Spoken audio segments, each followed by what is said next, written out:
A라는 사람은 직장인이고 매달 받는 급여의 일부분을 저축하며 투자에 대해서는 전혀 관심이 없던 사람이었습니다. 아무리 계산기를 두드려봐도 집 한 채 사려면 답이 안 나와 답답하던 찰나에 이상하게 자기와 같은 직장인이면서 자가 보유를 한 지인이 몇몇 있습니다. 그들 대부분이 주식을 다 한다고 하니 본인만 안 하기엔 뭔가 불안하기도 하고 해서 지인들에게 괜찮은 주식이 어떤 건지 물어본 뒤 이것저것 주식을 사기 시작합니다.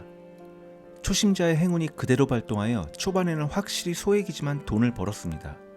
소액이긴 해도 돈이 스스로 벌리니 재미를 붙이기 시작했고 조금씩 금액을 늘려갔습니다. 이 사람이 A 주식이 좋다 하면 그것을 사고 저 사람이 B가 유망하다 하면 그 주식을 사기 시작합니다. 그러나 날이 갈수록 내가 사기만 하면 그 주식은 신기하게도 조금씩 내려가며 결국 마이너스가 되고 시간이 흘러 어느 순간 손해본 금액이 월급을 추월하고 급기야 연봉까지 뛰어넘게 됩니다. 무언가 잘못된 것을 확실히 깨닫게 되지만 자신이 돈을 넣어 투자한 종목과 투자법에 스스로 합리화를 시키며 멘탈을 꽉 잡자고 끊임없이 다짐합니다. 그리고 본인이 매수한 주식이 결국 떡상할 거라는 자칭 전문가들만 찾아다니며 그들의 말만 듣게 됩니다. 그렇게 버티고 버티다가 결국 손절하게 되고 역시 주식은 아무나 하면 안 되는 거라고 사방에 이야기하며 다시는 주식을 하지 않겠다고 결심합니다. 이게 대부분의 직장인들이 경험하는 일입니다. 금융지식이 없고 돈에 대해 공부를 하지 않으며 힘들게 모아놓은 돈을 아주 손쉽게 투여한 사람들이 경험하는 99%의 이야기입니다. 투자는 반드시 해야 합니다. 그러나 지금 이 A는 완전히 잘못된 방법으로 투자를 하고 있습니다. 말이 투자지 도박을 하고 있는 것과 마찬가지죠. 그렇다고 저축만 하는 것은 물가 상승률보다 낮은 은행이자 플러스 이자 과세 15.4%를 떼고 나면 사실상 원금이 매년 줄어드는 것과 마찬가지기에 저축하는 순간 돈은 사라지기 시작합니다. 저축은 안전한 길이 아니라 천천히 그리고 확실하게 손해를 안겨주는 길입니다. 결국 자본주의 체제에서 투자는 선택이 아니라 필수입니다. 저축으로 일정 금액이 모였다면 저축은 멈추고 투자를 시작해야 합니다. 저축은 부자가 되기 위해 반드시 필요한 종잣돈을 모을 때까지만 하시면 됩니다.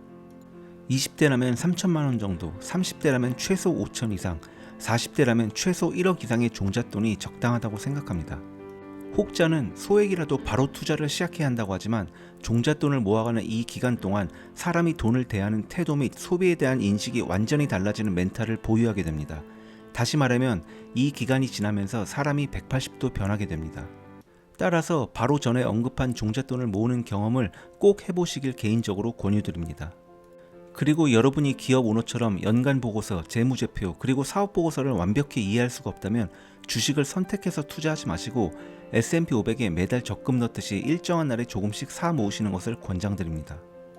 연간 보고서, 재무제표, 시장 트렌드를 완벽히 이해해도 시장을 이기는 투자자는 소수입니다. 직장 다니며 현생에 충실하고 미국 500대 기업의 가치와 비전을 믿고 매달 일정하게 조금씩 사 모으시는 것이 훨씬 좋은 선택이라는 것은 역사를 봐도 알 수 있습니다. 제일 중요한 건 하루라도 빨리 시작하는 겁니다. 왜냐하면 총 투자 기간에 따라 인풋 대비 아웃풋이 드라마틱하게 변하기 때문입니다. 만약 10대나 20대 초부터 꾸준히 S&P 500에 투자를 이어나간다면 40대의 여러분 월급보다 자본소득이 앞질러 나가는 걸 경험하게 될 것이며 주위 직장 동료가 승진이나 집값에 대해 걱정할 때 여러분은 이미 경제적 자유를 누리고 있을 겁니다.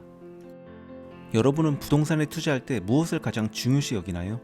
부동산 전문 투자자가 아닌 사람이 할 수 있는 가장 안전한 방법은 저렴한 가격으로 나온 매물에 투자하는 것보다 매물의 위치를 보고 구매하는 겁니다. 그리고 이 방법은 완벽하게 이해하지 못하는 주식에 투자할 경우에도 매우 유용한 방법입니다. 투자는 해야겠는데 뭘 어떻게 해야 할지도 모르겠고 특정 주식을 사기엔 이해도 부족하고 공부하기도 시간이 없으며 기껏 벌어놓은 돈을 전부 날릴까봐 두렵다면 그냥 시장 자체를 사는 것을 강력하게 권유드립니다. 개별 종목 투자로 매일 차트 보면서 걱정하고 마음이 불안한 것보다 현생을 살면서 지수 투자를 하세요. 결국 시장을 이길 자신이 없으면 그냥 여기에 올라타는 것이 가장 좋은 방법입니다. 투자는 계층 이동을 할 수 있는 기회이자 권리입니다. 그러나 일부 매우 안타까운 사람들이 있는데 이들은 자본주의에서 누구나 누릴 수 있는 그리고 계층 이동의 유일한 사다리인 투자의 권리를 포기하며 심지어 주변 사람들에게도 이 엄청난 권리를 포기하라고 다독입니다. 그들의 입장에서 이건 조언일지 몰라도 정말 한 사람의 인생에 큰 영향을 미칠 수도 있는 매우 위험한 행동입니다.